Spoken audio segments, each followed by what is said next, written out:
안녕하십니까. 국민안전방송 시사안전뉴스 진행자 김상배 인사드립니다. 현재 여름철이라 많은 비가 내리고 나면 폭염이 시작되는데요. 어떻게 하면 폭염에 있어 열사병 및 온열질환 등을 막을 수 있을까에 대해서 알아보는 시간을 가지도록 하겠습니다. 폭염은 열사병, 열견령 등의 온열질환을 유발할 수 있으며 심하면 사망에 이르게 됩니다. 뿐만 아니라 가축, 수산물 폐사 등의 재산 피해와 여름철 전력 급증 등으로 생활의 불편을 초래하기도 하는데요. 더위가 잦은 여름철에는 다음 사항을 숙지하여 피해를 사전에 예방할 수 있도록 미리 준비를 하는 것이 좋습니다. 따라서 여름철에는 항상 기상 상황에 주목하며 주변 사람들과 함께 정보 공유를 하는 것이 좋습니다. 그리고 여름철에는 TV, 라디오, 인터넷 등을 통해 무더위와 관련한 기상 상황을 수시로 확인하는 것도 좋습니다. 우선 사전 준비가 필요한데요. 열사병 등 온열 질환의 증상과 가까운 병원 연락처 등을 가족이나 이웃과 함께 사전에 파악하고 어떻게 조치를 하는지를 알아두는 것이 좋습니다. 가장 집에서 가까운 병원 연락처를 알아두고 본인과 가족의 열사병 등 증상을 확인을 해야 합니다. 더욱이 어린이, 노약자, 심뇌혈관 질환자 등 취약계층은 더위에 약하므로 건강관리에 더욱 유의해야 합니다. 그리고 더위로 인한 질병, 땀띠, 열경련, 열사병, 울열증, 화상에 대한 증상과 대처 방법을 사전에 알아두는 것이 좋습니다. 폭염 예보에 맞추어 무더위에 필요한 용품이나 준비사항을 가족이나 이웃과 함께 확인하고 정보를 공유하고요. 에어컨, 선풍기 등을 사용할 수 있도록 사전에 정비를 해두는 것도 좋습니다. 집안 창문의 직사광선을 차단할 수 있도록 커튼이나 천, 필름 등을 설치하는 것도 괜찮겠지요. 외출하는 경우를 대비하여 창이 긴 모자, 햇빛 가리개, 선크림 등 차단제를 준비하는 것도 하나의 지혜이겠죠. 그리고 정전에 대비해서 손전등, 비상, 식음료 부채, 휴대용 라디오 등을 미리 확인해 두는 것도 좋습니다. 더욱이 단수에 대비하여 생수를 준비하고 생활용수는 욕조에 미리 받아두는 것이 좋습니다. 그리고 오래된 주택은 변압기를 사전에 점검하여 가보아의 대비를 해야 합니다. 만약에 장거리 운행 계획이 있다면 폭염에 의해 도로, 철도, 선로 변형 등으로 교통사고 등이 발생할 수 있으므로 신중히 판단을 해야 합니다.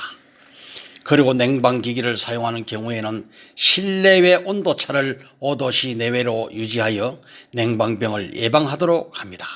참고로 건강실내 냉방 온도는 26도씨에서 28도씨가 적당하다고 합니다. 무더위에는 카페인이 들어간 음료나 주류는 삼가하고 생수나 이온 음료를 마시는 것이 좋다고 합니다. 그리고 여름철 오후 2시에서 오후 5시 사이는 가장 더운 시간으로 실외 작업은 되도록 하지 않는 것이 좋습니다. 여름철에는 음식이 쉽게 상할 수 있으므로 외부에 오랫동안 방치된 것은 먹지 않는 것이 좋고요. 어린이, 노약자 등은 사전에 연락처를 확인하고 폭염 대처 사항을 꼼꼼하게 챙겨야 합니다.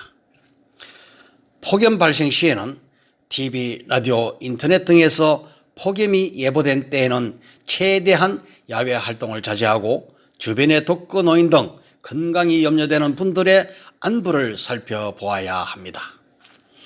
일반 가정에서는 가족들과 함께 야외 활동을 최대한 자제하고 외출이 꼭 필요한 경우에는 창이 넓은 모자와 가벼운 옷차림을 하고 물병을 반드시 휴대하는 것이 좋습니다. 그리고 물을 많이 마시고 카페인이 들어간 음료나 주류는 마시지 않는 것이 좋고요. 냉방이 되지 않는 실내에서는 햇볕을 가리고 맞바람이 불도록 환기를 해야 합니다. 그리고 창문이 닫힌 자동차 안에는 노약자나 어린이를 홀로 절대 남겨둬서는 안 되고요. 거동이 불편한 노인, 신체의학자, 환자 등을 남겨두고 장시간 외출할 경우에는 친인척, 이웃 등에 부탁하고 전화 등으로 수시로 안부를 확인해야 합니다. 만약에 현기증, 메스꺼움, 두통, 근육경련 등의 증세가 보이는 경우에는 시원한 곳으로 이동하여 휴식을 취하고 시원한 음료를 천천히 마시는 것도 좋습니다.